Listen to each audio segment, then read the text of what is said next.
रायगढ़ की जीवनदायिनी केलो नदी को संवारने की दिशा में मैदानी स्तर पर प्रयास तेज हो गए हैं। वित्त मंत्री ओपी चौधरी की पहल पर केलो नदी के कायाकल्प को लेकर कई महत्वाकांक्षी प्रोजेक्ट पर काम किया जाना प्रस्तावित है। इन्हीं योजनाओं को धरातल पर उतारने के लिए रायपुर से आई विशेषज्ञ टीम के साथ नगर निगम, जल संसाधन विभाग और हाउसिंग बोर्ड की संयुक्त टीम ने केलो नदी क्षेत्र का निरीक्षण किया। केलो नदी को नया जीवन देने और इसे पर्यटन के केंद्र के रूप में विकसित करने के लिए मैदानी स्तर पर कवायद तेज हो गई है। वित्त मंत्री ओपी चौधरी की विशेष पहल पर नदी को 12 मासी लबालब रखने और इसके सौंदर्यीकरण के लिए मास्टर प्लान पर काम शुरू भी हो चुका है।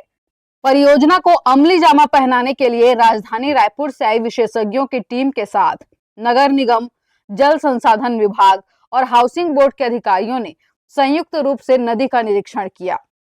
टीम ने चक्रपथ के पास केलो के वाटर लेवल की बारीकी से जांच की ताकि भविष्य में बनने वाले एनीकट और बैराज के बाद पानी के भराव क्षेत्र का सटीक आकलन किया जा सके। योजना के तहत नदी में 12 महीने पर्याप्त जल ठहराव सुनिश्चित करने के लिए 2 नए एनीकट के साथ एक बैराज का निर्माण किया जाना है। इसके साथ ही शहर को नया स्वरूप देने के उद्देश्य से केलो रिवर फ्रंट के निर्माण की भी योजना है। रिवर फ्रंट के विकसित होने से जहां एक ओर नदी का सौंदर्य बढ़ेगा, वहीं दूसरी ओर नागरिकों को पर्यटन और मनोरंजन की बेहतर सुविधा भी मिल सकेगी। जी हाँ, वो चक्रपथ में नगर निगम क्षेत्र में मेरीन ड्राइव का निर्माण काम चल रहा है, जिसमें एक एजेंसी ACCL है, एक एजेंसी हाउसिंग बोर्ड है, एजेंसी नगर निगम है। इस तरह से अलग अलग चारों भागों में 4 एजेंसी काम कर रही हैं। तो सभी ज्वाइंट सर्वे और सिंचाई विभाग वालों को ज्वाइंट सर्वे कर रहे हैं ताकि उसका वाटर लेवल डिसाइड हो सके और उसके अनुसार से उनकी प्लानिंग को आगे बढ़ सकें।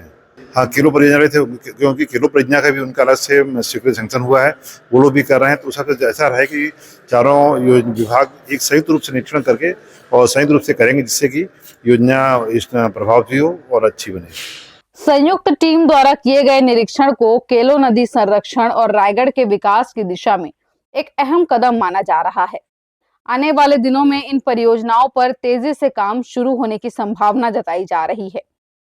केलो नदी में बैराज और एनीकट के निर्माण से जहां शहर को जल संकट से राहत मिलेगी, वहीं मरीन ड्राइव के रूप में रायगढ़ को एक नई पहचान भी मिलेगी।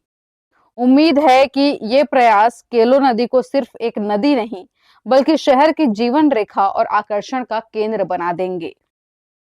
हर्ष न्यूज के लिए देवेश देवांगन की रिपोर्ट।